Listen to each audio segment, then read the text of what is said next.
When questions were asked, they answered them, and nothing has stopped them. It's almost like that close. They went so close last year that it drove them this year to make sure there weren't going to be any mistakes. Fine margins at 1-1. Raheem Sterling, of all people, Incredible. and hits the post. Yeah. Now, what if he'd scored? Liverpool have to wait, because I don't see Chelsea winning it from there, do you? No, probably not. I mean, it was an incredible moment. I mean, it was a really, really entertaining. I agree with Andy Townsend. I enjoyed the game immensely. It was nip and tuck, and it was flowing from one end to the other. This was a sweeping move. I wondered if Raheem would flip in Riyad Mahrez, but he went. It came for Liverpool fans to have to wait another 7 or 8 days. It was a wonderful break. This was when they were right on top of the game, Manchester City, and Chelsea were just about hanging on. But, listen, it didn't go in. It's been that kind of season for Liverpool. It really has been. It really was, that was a proper game. Because there were other proper game. Big moments. Proper game. Proper game. And I don't think anyone can doubt that Manchester City, the talk was resting players for the FA Cup. No. Absolutely That not. was a top team he picked tonight. Yes. Top team. Yes.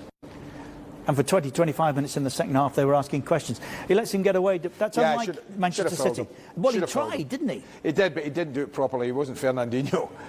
And this was such another one. We had a couple of these goal-mouth incidents that were just staggering. And do you know what? There's only Tammy Abraham, of all the players, appealed for the handball. Yeah. He was closest to it, obviously. Yeah. But he was the only one. But you can see here, I mean, they took forever, but I don't know how they took forever, Richard.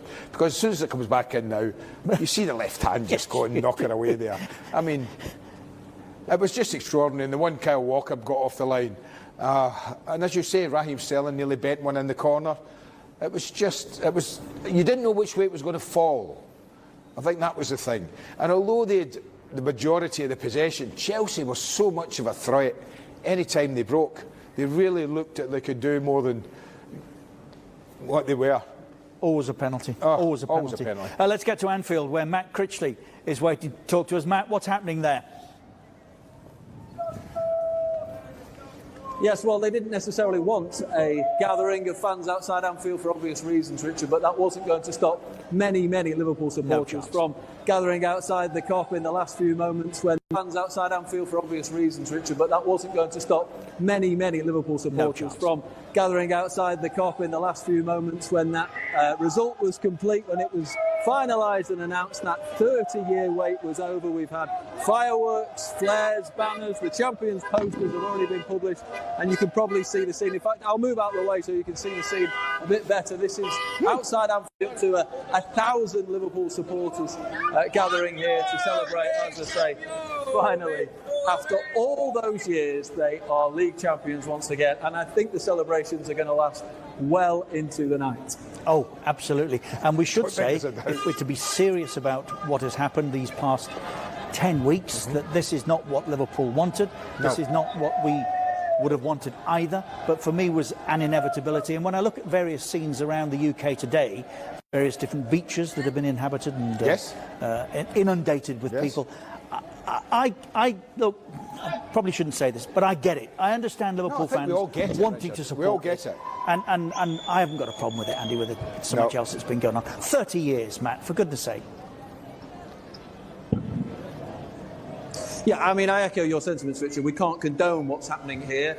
There was a part of me that wasn't even sure whether we should come and film what was happening, but quite simply, the people were going to gather, and it's up to the authorities and people to try to make the best of it. There is a police presence here. They're quite relaxed, I think, ultimately. There's no trouble at this stage. It is a celebration, and people are behaving themselves, and that is the good news so far. It's been a very warm day, up to 30 degrees here in the UK today, and people have perhaps been enjoying themselves throughout the day, and my word, Liverpool fans are going to enjoy themselves this evening. The songs are being sung behind me. 30 years after so many league championship successes in the 60s and 70s and 80s, 14, but now they are finally over the line. Liverpool Football Club, champions of England once again. Don't go, Matt, because you know this football club well. As a boy, you grew up working for LFC TV and have seen many a close shave down the years. So from your perspective and the understanding of it in general, what does it mean?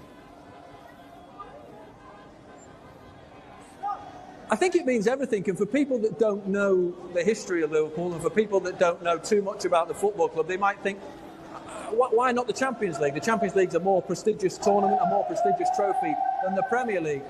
And this has been such a weight on the back of Rush, as all the team of 1990, the last time Liverpool won it, have said. They would never have thought it would be this long. So for them to have gone 4 or 5 years was strange. For them to have gone 10 years, for them not to have won it by the year 2000 was unheard of.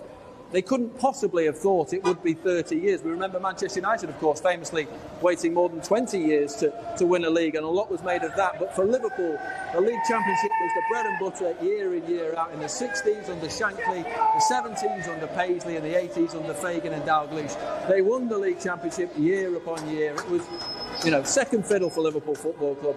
It's what they love to win. It showed the years. So we know that the situation in the world is desperate right now. But could you deny these people this opportunity this evening? When we arrived here 15 or 20 minutes ago, there was nobody here. Now look at it. They're going to enjoy themselves. There's John. There's John.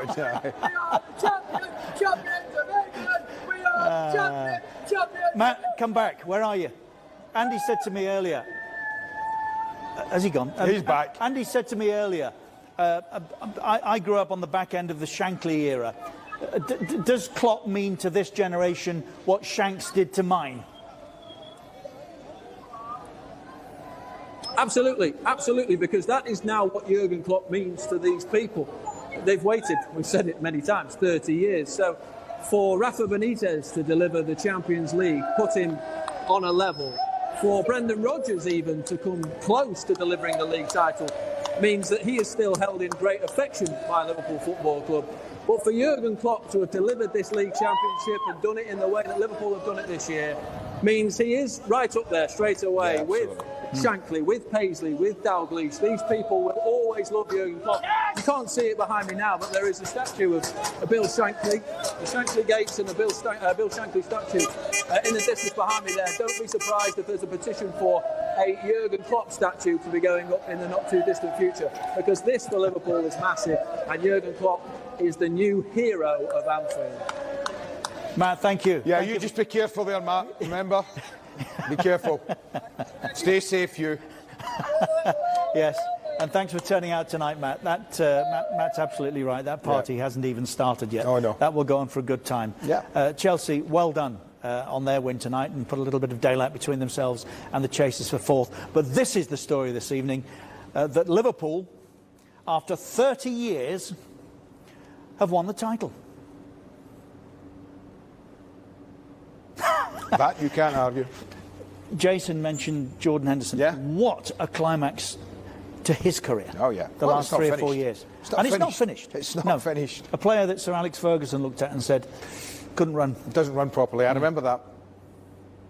Listen, there's a lot of players there, Richard. They talked about recruitment. Jason mentioned it. There's a lot of young players there. There are people like Salah he bought for nothing. The pride of Egypt. When I'm talking about nothing, I'm talking about modern day money. Firmino he bought for nothing. Mane who he bought for nothing. We're talking 30 millions-ish for those type of players. 3 of the best front men in world football right now, who you couldn't buy. So the recruitment was unbelievable. You look at the midfield, it's not full of stars. Not full of, great, but it's full of the right people for Jurgen Klopp's side. Now, they've got the mix absolutely top class. It's taken them, 4 or 5 years to get to the title? Yeah. But they absolutely deserve it. Absolutely deserve it. I'm looking at you and thinking to myself, you've won it. You know exactly what this moment is like. You've done this. I know. It's extraordinary. Oh, you can't put it anywhere. It's extraordinary. Well done, Liverpool. Congratulations. It's extraordinary. Oh, you can't put it anywhere. It's extraordinary. Well done, Liverpool. Congratulations. So, Chelsea lead against Manchester City by 1-0. Pulisic again. He's a player, isn't he? I like him. I always have done, Richard. And, he's had a couple of injuries. And it's a gift. This part's a gift. But what happens after this, Mendy and Gundogan making a mess, when you've got a quick player, one of the beauties of what they do, Brilliant. if they're good, is they don't, when they get it, just run at full speed all the time. Because somebody could probably keep up with you. Watch the way he slows Mendy down. There. And then goes. Brilliant, yeah. Now, that's the key to having pace. That's the key to using pace. It's what Adama Traore does at Wolves a lot. He slows the defenders down, then goes. And it's very difficult, if you've not got the pace, which Mendy hasn't, to keep up with him. At the end of it, you've still got to finish past a really good goalkeeper, and he did that brilliantly. So it was a fantastic goal. Just a word about this Manchester City formation. Now, Ian Darke's already mentioned it, and Pep Guardiola got plenty of credit for going to the Bernabeu with this starting 11 and winning a Champions League game. But there's a big but in there, isn't there? Well, there is for me, because I remember the game, and up until he made his substitution at about the 73rd minute, he had played this system with Bernardo Silva at the top end of the pitch. He brought on Raheem Sterling and put Jesus back up front. They were 1-0 down, man. They were 1-0 down with 17 minutes to go. That change, Jesus scored the first equaliser, playing in his centre-forward position. Raheem Sterling was a genuine threat from the left. I think won the penalty, got the penalty, and they scored it. So the best of that game came. They were okay. They were holding the ball. They never looked like scoring many, that first 70-odd minutes. But after that, when he reverted to type, they were a much better side and a much more threatening side. So we'll get an idea how much he's thinking about the FA Cup and the Champions League. Now, is he going to risk Jesus here with a Champions League semi-final second leg coming up? I don't know. If he wants to win this, I think he's got to change it now. I think he's got to change it now, if not within 15 minutes. And he's got to get Jesus on, if he wants to. I mean, they had a couple of chances. This one, Kepa will be so pleased that Bernardo Silva just didn't sort his feet out quick enough or got crowded out. Otherwise, this is a big mistake from the goalkeeper. Trying to be cute, a nice little ball, flipping it over Mahrez. He's not offside, you can see that. He's looking for offside. Look at the goalie appealing for offside. Do your job, son. And Rudiger helped him out there. This one, well, had that gone in, Pulisic would have got a rocket from his team, because he just stood and watched Fernandinho run off him. You see Pulisic, 22, runs off him, free header, but it right down his throat. So that was about the only two real chances that they had, Richard. Apart from that, Chelsea absorbed the pressure. Since then, they've become better. They've got more confident, the goals lifted them, and they look more dangerous now. Perceptions. That team you talked about at the Bernabeu for 70 minutes, just to go back to that, it's a really significant point. They were playing like this. They were losing 1-0. Hadn't really laid a